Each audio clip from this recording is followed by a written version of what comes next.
Are you tired of feeling undervalued in the job market? As an experienced professional over 50, you have a lifetime of skills and knowledge to offer. But are you getting the compensation you deserve? In this episode, we'll arm you with the tools and tactics to negotiate your worth like a pro. From navigating ageism to maximizing your leverage, we'll uncover the secrets to securing a salary that reflects your true value. You're listening to This Woman Can. I'm your host, Janice Sutherland, where I help mature professional Black women take charge of their careers and lives to create a future on their terms. Hi, and welcome back to This Woman Can. As you know, I am your host, Janice Sutherland, career strategist for the mature Black woman. And in this episode, I want to continue a conversation I started a few episodes ago, where we were talking about finances, navigating the financial aspects in our lives when we're past 50. And the one thing I didn't pick up at the time was looking at negotiation, was looking at securing your worth when you're at work. And I find that a lot of women of a certain age really hold back from asking for what they're worth. And I always question why. Because you've spent decades honing your skills, you have valiantly climbed the corporate ladder, and you proved you can do it by virtue of the fact you are where you are. As you navigate the job market over 50, you may find yourself facing a unique challenge where you start underestimating your value. Now, society often paints a picture of the aging worker being less capable, less desirable. But the truth is, here's the real truth: wisdom, experience, and a strong work ethic are qualities that are invaluable to any organization.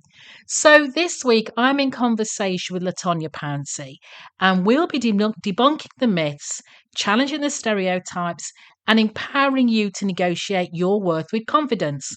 Whether you're seeking a promotion, a raise, or a new job, we'll equip you with the tools and strategies to command the respect and compensation that you deserve. So, as I always say, put your feet up, get your favorite tipple, sit back, and have a listen. Hey everybody, and welcome to this week's edition of This Woman Can. I am delighted to have a guest with me this week, Ms. LaTonia Pouncey. And LaTonia is a career and workplace expert who helps clients and individuals discover what's possible in their workforce and careers.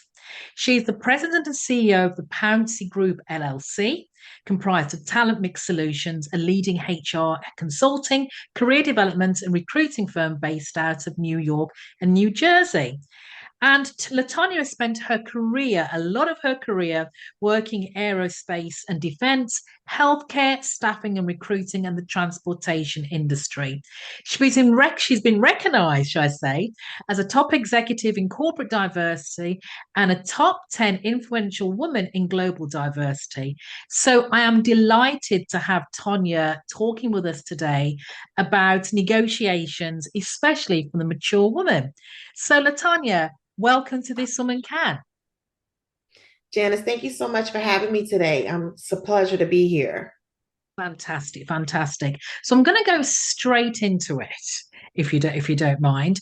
As you know, I've been talking a lot about money and finances, especially for women over a certain age, particularly mature women over 40. So the first question I have for you, LaTonya, is what are the specific salary negotiation challenges that women over 40, maybe in their up to the 60s, can sometimes face that differ from the younger market, from younger men or women? Sure. Thank you so much for the question. And feel free to call me Tanya or LT, whatever you're Fantastic. comfortable with. Thank you for that.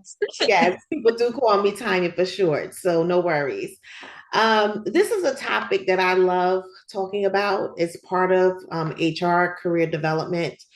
Um, Women face a number of biases and misconceptions, as we all know, right? There's so many gender biases, but when it comes to the workplace and salary negotiation, oftentimes women who are over 40, 50, and in the 60 age range often sometimes will can be considered as less ambitious, as well as they are nearing retirement. And as a result, corporations may feel less inclined to invest in them long term.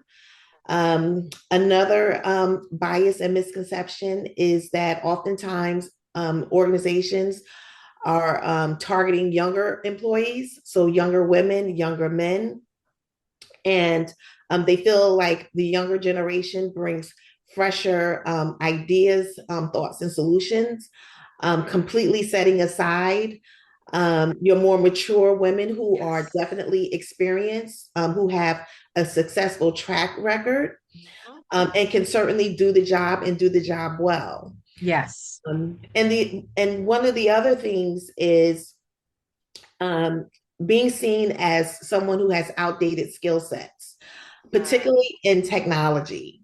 So when it comes to social media, when it comes to different softwares and programs, and one of the biggest softwares and innovations that have come out, as we all know, is Yeah. AI, right? So really being able to stay on top of trends and best practices Yeah. um, can be misconceptions. And they are definitely misconceptions because many women who are in the workforce, particularly mature women, um, they're successful in their careers because they have been able to stay on top of the trends, Absolutely. and understand the different technologies, innovations that are coming down the pipeline, understanding, how to take on those additional skill sets and learning opportunities to not only do the job, but to exceed at doing the job and teach others at doing the job and being successful as well. So those are some of the key misconceptions and biases that Yeah. women face. But understanding those challenges first and foremost is very important and going into the negotiation process successfully. Fantastic. And I just want to add to that because I'm glad you said about the fact we've had to navigate technologies because my generation, I'll put myself there, I'm on the cusp of boomer and Gen X. The last year of the boomer generation. And we probably saw the most technological advances, the most of any generation. Yes, Because I definitely know when I was growing up, I didn't have internet. I didn't even have cable. We had three channels.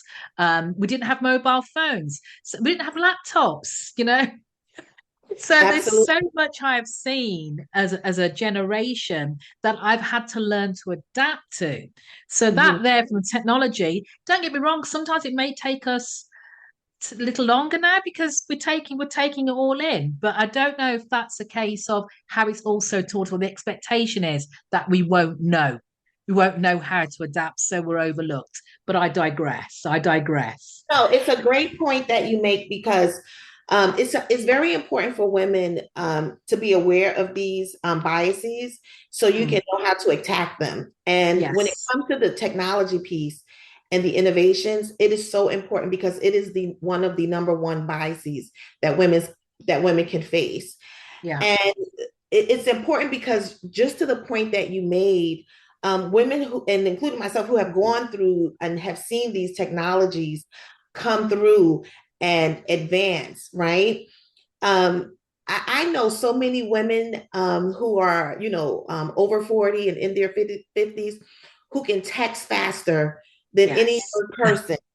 Okay. I know women who are over their 40s and 50s who can relate to AI, who are open to AI, who understands the prompts of AI, who, Yeah. who knows how to manage AI and really make it work efficiently for their business, their Yeah. employer, Yeah. um, and really just advance the day-to-day operations, of an organization, utilizing just a number of different types of, softwares and tools, whether it's, the platforms that we sit on and meet with today, like Zoom, Teams, or some other software platform.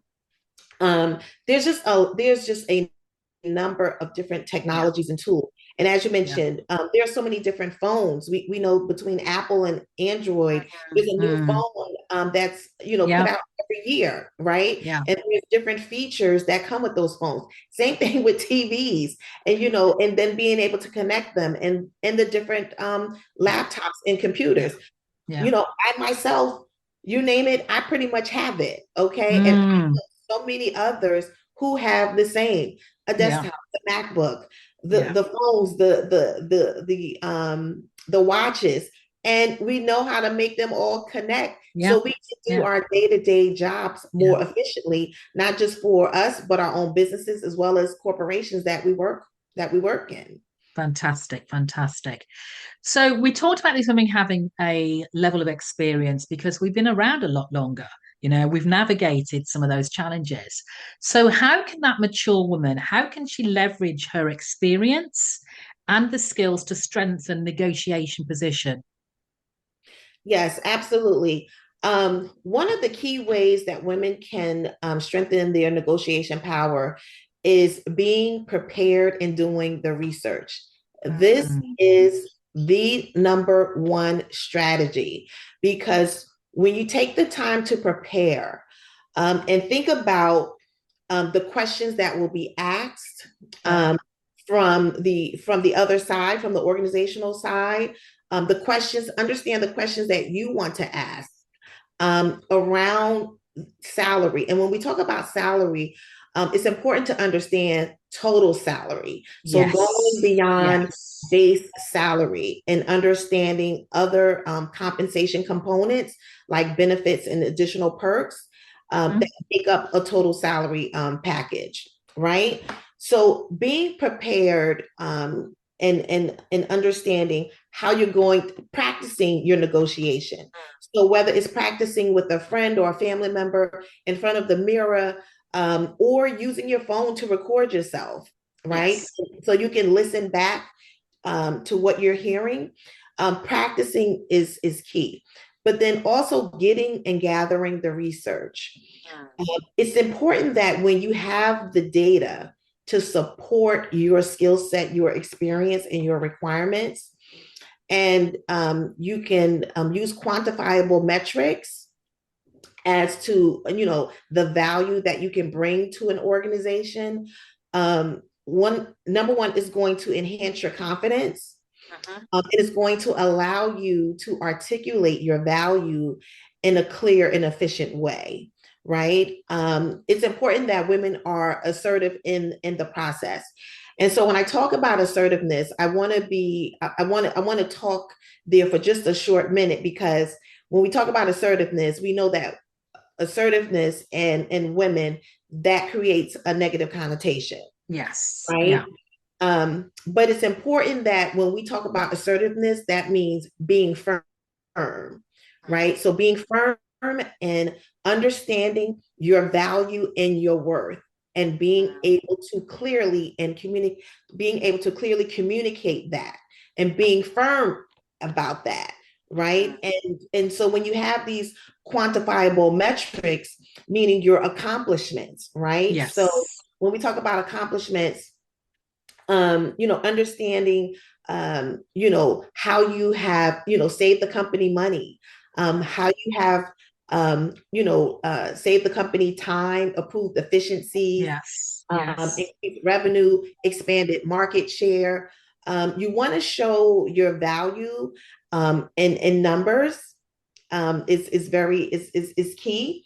But there's a number of ways to do that, but just making sure that you're tracking your accomplishments, so you can really be able to clearly communicate your value and your why, and Mm. ask for what you want Yeah. is really going to give you the success that you're looking for, at the bargaining table. Excellent, excellent. And you talked about having the total package, the total salary package. So, and sometimes people can overlook, or women can overlook the value of some of the additional perks Right. that we'd probably tag them. So, what negotiation tactics can be used to request additional benefits, such as, time off or flexible work arrangements, that kind of stuff? Right, absolutely. So it's important that women understand what are your non-negotiables, right? Yes. So when you're out in the job market, or even if you have a headhunter or a search firm approach you to try to coach you to another organization, you need to understand um, your non-negotiables, right? And it Yeah. depends on where you are in life, right? Yeah. Base Yeah. salary is always going to be something that's key, but not necessarily for everyone, Yeah. right?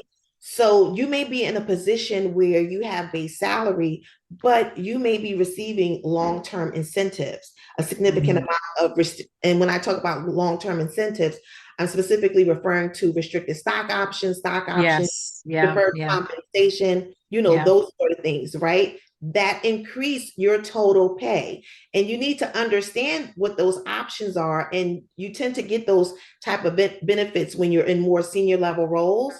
But when you're in more senior level roles or you're going into those roles, you need to understand what they are. Yeah. Does the company have them? And what they're offering, and if they are competitive, right, to what you Yes. currently have and to what other employers offer, right? So it's important to understand that, and to understand that you need to do your research on a company, Yeah. and simply ask Yes. the Yeah. recruiter and or hiring manager that you're speaking with, right? So understand there's opportunities for long-term incentives.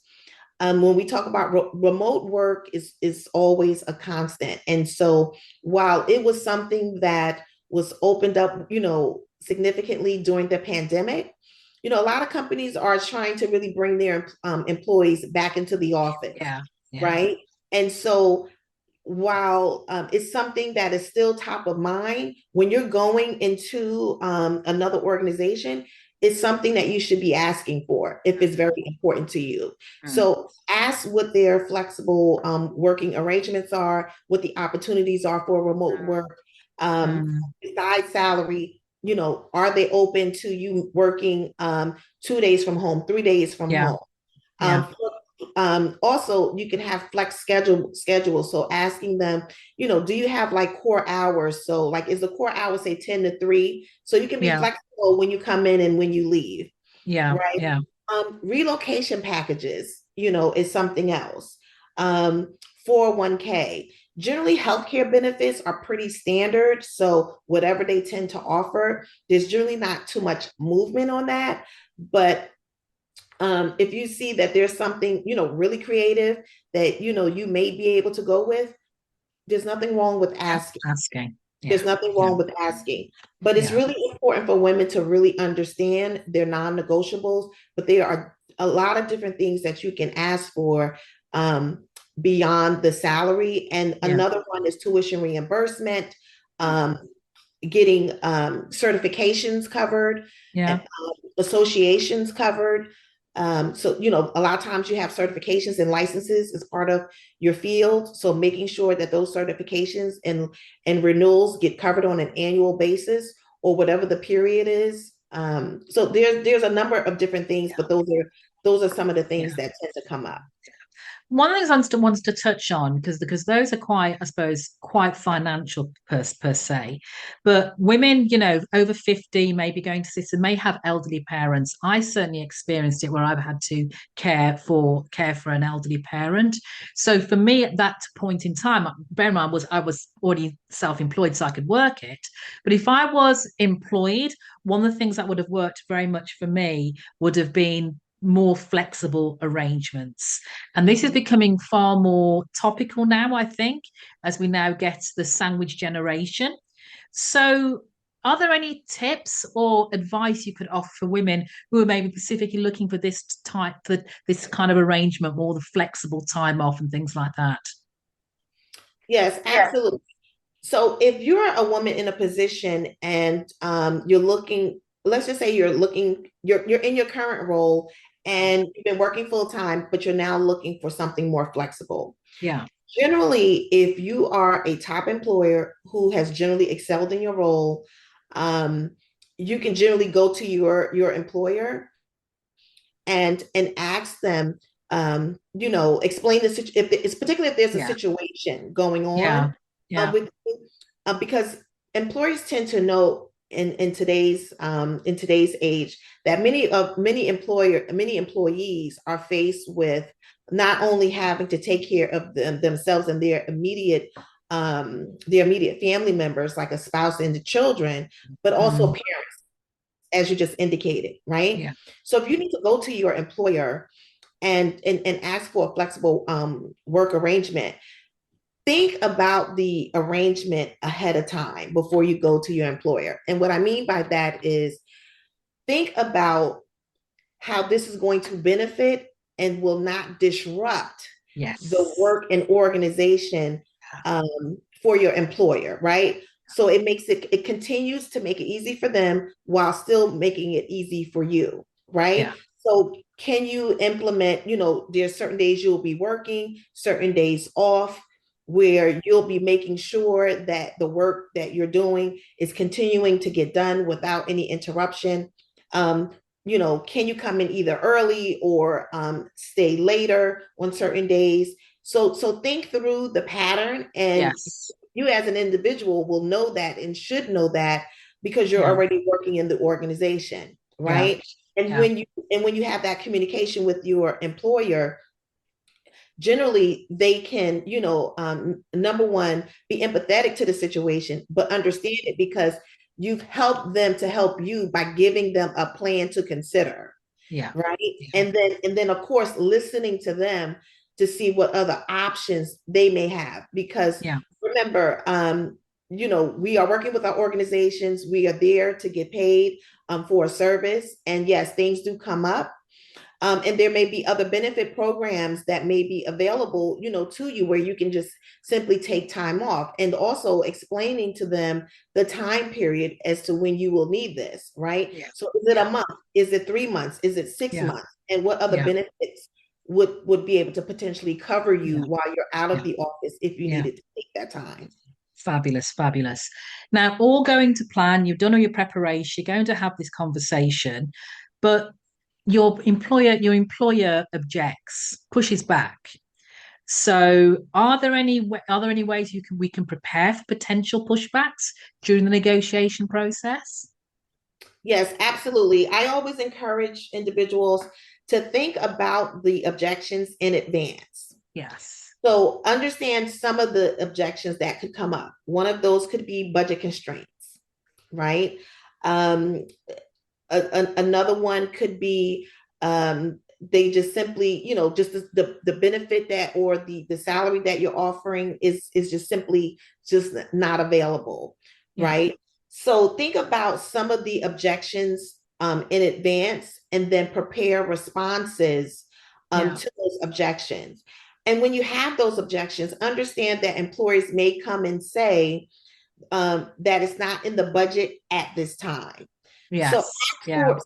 ask them for further clarification. So, what you always want to do is be professional Yeah.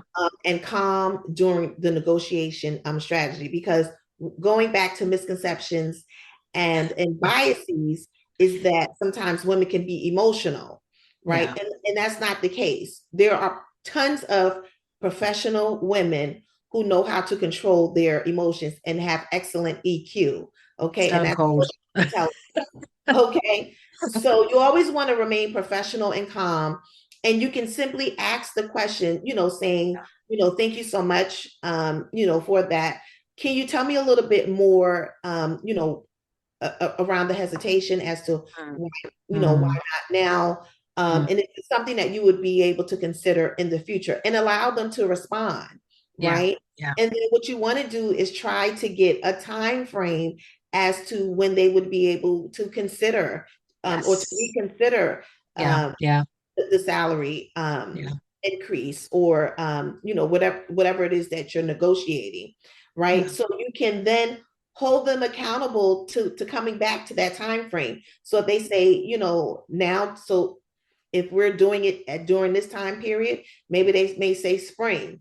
Um, Yes. so you go back to them, say in March or April, to revisit the conversation. But you say to them after they've provided an explanation, you say, thank you so much for providing that explanation. would it be okay if I circle back with you back in March or April of Yeah. next year so Yeah. we can revisit Yeah. this, Yeah. right? And it's important that you are tracking your accomplishments. When you Yes.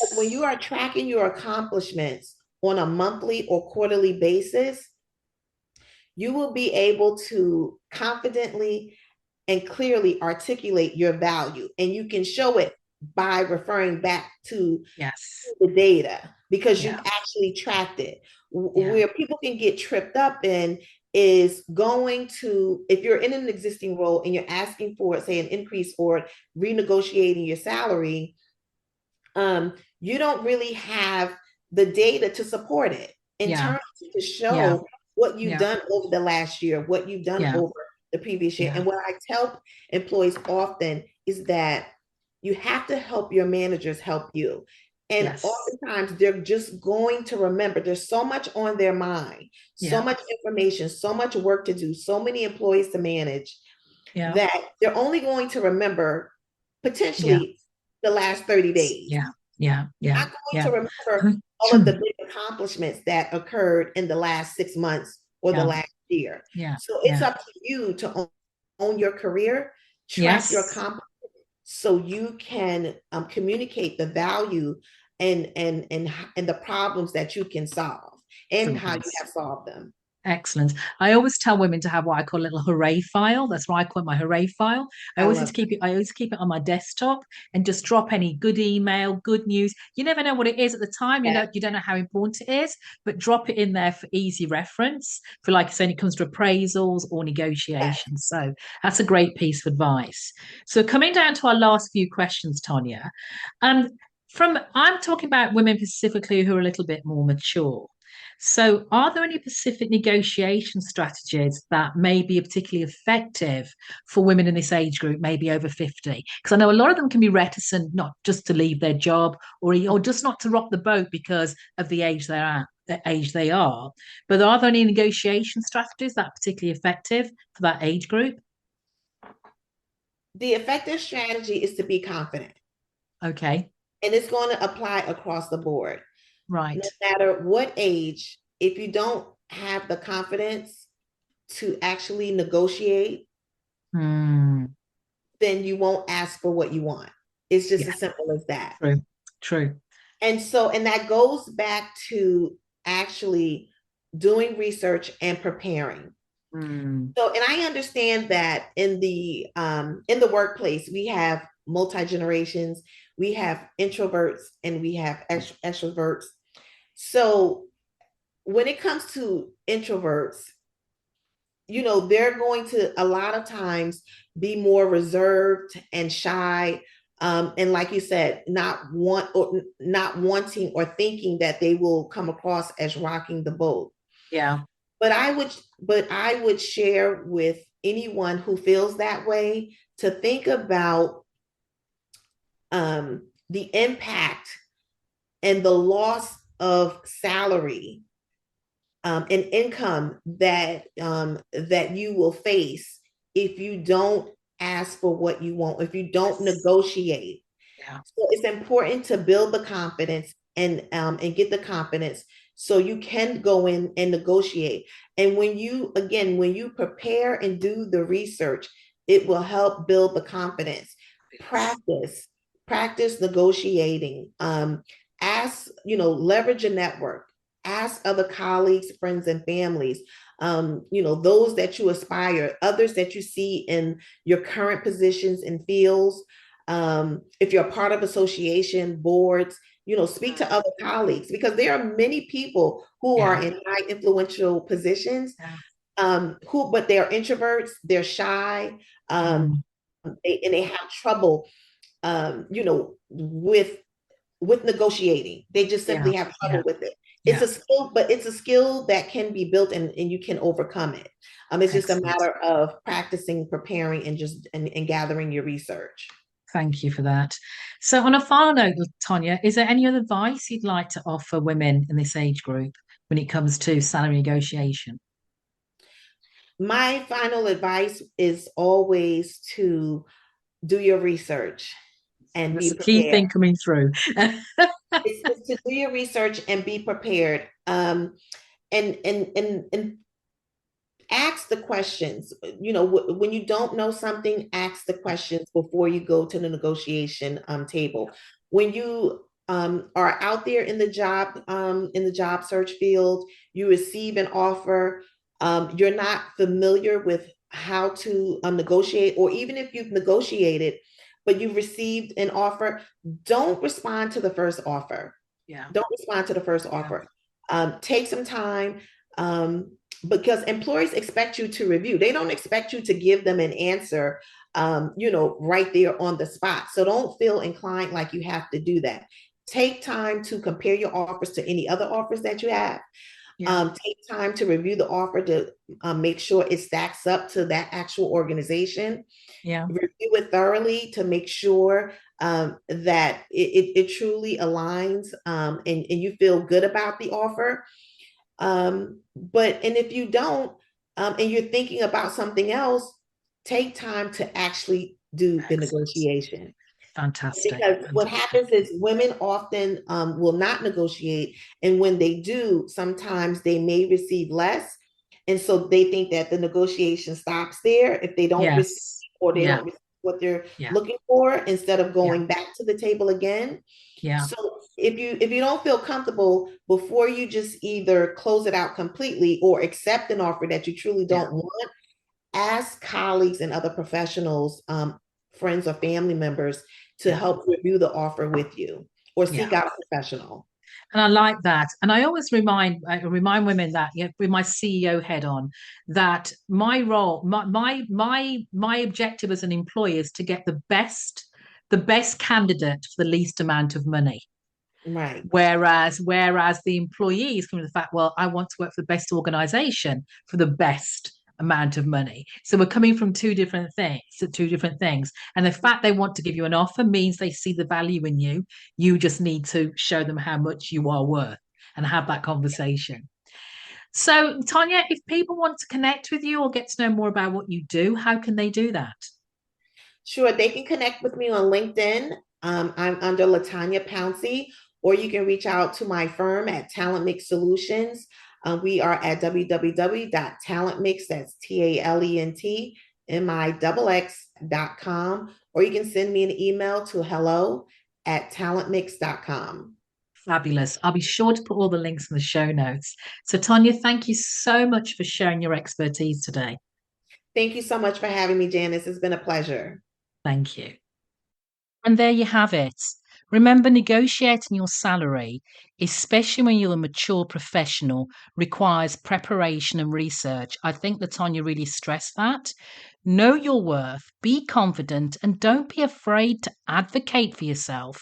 By understanding the market, leveraging your experience, and employing effective negotiation tactics, you can secure a compensation package that reflects who you truly are and your value.